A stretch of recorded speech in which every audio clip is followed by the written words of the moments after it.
Have you ever wanted to have a chat with a complete stranger? Excuse me.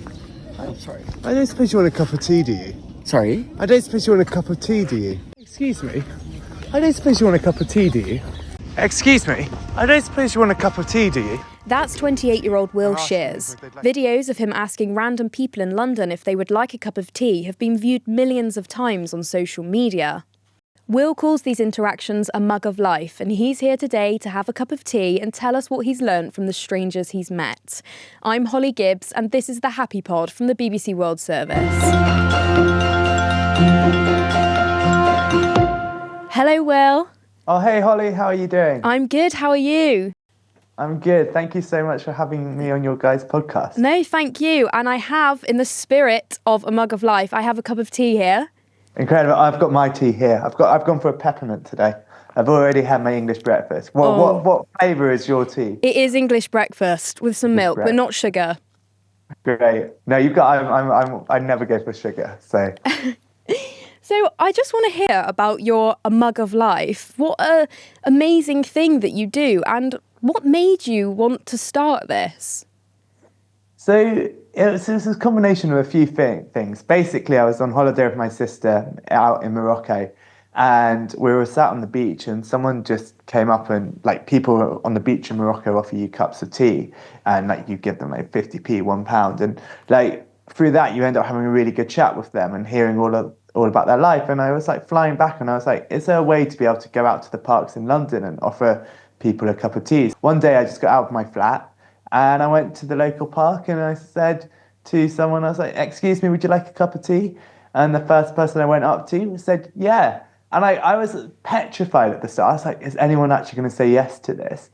And to be honest, it's like the majority of times I go up and say, do you want a cup of tea? People say yeah. And it's like, it's so awesome. And it's been such a lovely, incredible project so far.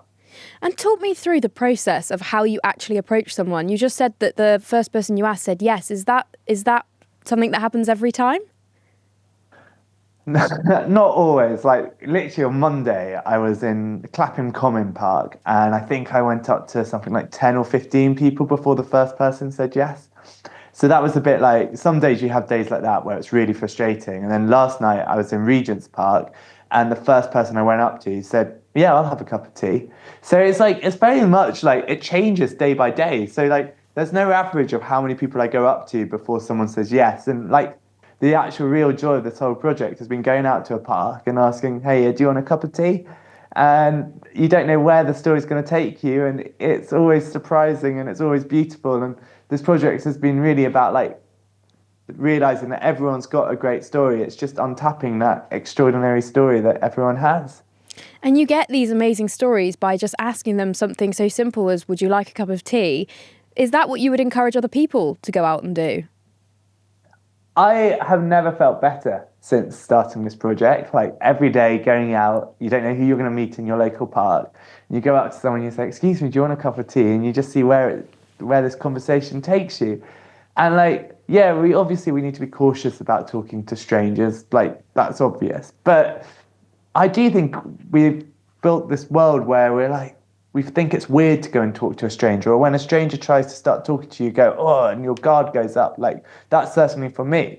But the nice thing about this project is it's made me realise that actually, when you do go up and ask someone and you start talking, you feel so much better, and it's just so good for your mental health. And I've never felt better in my life since starting this project, and I've loved it. And speaking of stories, what is the most memorable conversation that you've ever had with a stranger? The best chat I've had so far in this project, like, it's really hard to have favourites. Like, everyone has a different strong story, and, like, I sort of take things from each chat. But, like, some of the stories that stand out are, for instance, there was a guy called Raza who hadn't spoken to his dad for years after his mum and dad had divorced. And he was talking in the project all about, like, over the cup of tea about how he would love to one day rekindle that friendship. My mom and dad got divorced. I kind of stopped talking to my dad. The last time I reached out to him was when I literally about to depart to London. He didn't reply. So, oh, hello. And that was like really heartwarming and really lovely. And then there was also another guy called Brian who I met in Finsbury Park, who basically ended up being friends with Robin Williams. And that was just amazing that here you are on meeting someone randomly on a park in London, and you go up and say, "Excuse me, do you want a cup of tea?" And then they go on to tell you their extraordinary story about how they've got a great relationship with Robin Williams and how they run a pub quiz every week.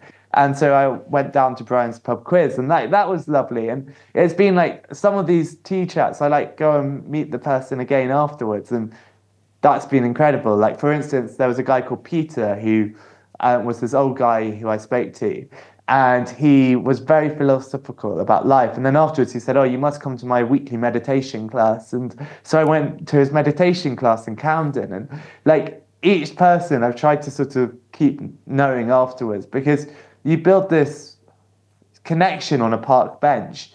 And even if we just touch base even if we just talk to each other in a year's time, that'd be amazing. It's sort of keeping that connection, and like for that hour there's magic forms on this park bench, but sometimes it does go further and you end up going to their pub quiz or going to their meditation class, and that's been really awesome. What's next for A Mug of Life? Is this something that you want to carry on? Do you want to set up some sort of cafe where people go and talk to strangers? I think in the short term, I really want to do it across the UK. I've got ideas of sort of walking across the UK with a thermos and like asking people questions and sort of just trying to build this incredibly rich tapestry of Britain. And then on the same time, I'd love to organise, like, just encourage other people to be going out to have chats, because it's been so super refreshing. And this idea that it's weird, it's bizarre to talk to a stranger, well, this is dispelling that myth that actually you go up and talk to someone, it can have a massive positive impact on your day-to-day life. And that's really lovely to see. So if I can encourage others, maybe one day I'll do a massive tea party and we'll break the world record for the biggest tea party with everyone coming and having random chats, and everyone can leave knowing someone else. That would be cool. But I don't know, it's been so new and so exciting. I kind of started this with no idea how big it would get. I only posted my first video at the end of January, so really a month ago, and to see it just sort of turn into this thing, I just think it's hit a nerve in the world that we live in at the moment, that's become so fragmented with us not all talking to each other. And here it is, it's like if you go out and have a chat, well, not only is it great to go and have a chat, but people love hearing these conversations of ordinary people. Excuse me, I don't suppose you'd like a cup of tea, would you? Sorry? I don't suppose you'd like a cup of tea, would you? I'm a filmmaker. And what I do is I have been blown away, Holly, by the response, by like how many people have watched it, people from all around the world, all parts of the globe, and the messages that come in that sort of with so much positivity about how it's helped them with their day-to-day life. And like, this is a project really that was there to help me with my day-to-day life. And it's amazing to know that people, through watching it, it's inspiring other people, it's making people feel better. And like, that's just incredible to know that it's having such a great positive impact. And yeah, I can't even count the amount of messages and the comments that have come through that have just been overwhelmingly positive, especially when social media can sometimes be so negative. It's lovely to have something that's so positive. And how do you feel when you walk away from one of these interactions of someone that you've just sat down and heard their life story? That's a really good question. Sometimes, like, I'm so excited by what I've heard, and it's like, wow, like that, what an extraordinary story that went on. And like, sometimes these chats can be 30 minutes, or sometimes can be an hour and a half. But the amazing thing is that especially like if a chat ends up being an hour and a half, it actually feels like it was only 5 minutes. And at the end of it, you're just sort of in awe. Like, you're in awe of this person that you've just heard their story from, and they've opened up to you. And that's amazing to see. And like, I think the way to describe how I feel afterwards sometimes is like honoured. The fact that someone's felt like comfortable to share their story and go into such detail, and talk about such raw elements about their life. I feel honoured that someone felt that comfortableness. Would you like a cup of tea? Now I'm doing a little project where I'm going around London and having cups of tea with strangers on park benches and just having a chat with them. If you would prefer not to, it's fine. I'll have one if you... What's your name? Sorry. Peter. Peter, my name's Will. That's a lovely way of putting it, feeling honoured to hear someone's life story.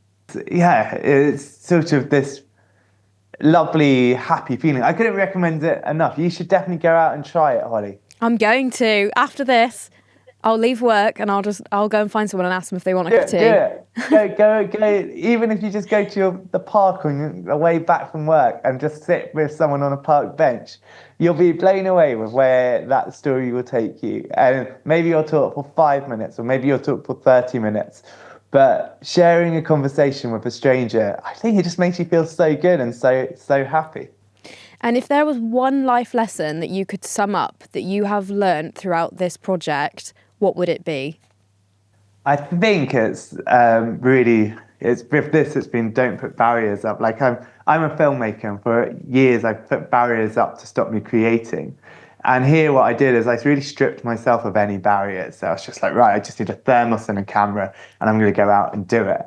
And I think that would be my one bit of advice, is like just strip any barriers that are stopping you from doing that thing that you wanted to do in your life. Because when you leave that door, like open your door and you get out of the house that day and you start it, then you're going to feel so much better. That is amazing. Thank you so much, Will. It's a thank you, Holly. What an inspiring chat to go out and speak to strangers. Thank you. Thank you so much for having me on your podcast. I really appreciate it. And it's just great to talk about it and share this story. Thanks for watching this video. If you'd like to hear more stories like this one, just search for The Happy Pod wherever you get your podcasts from.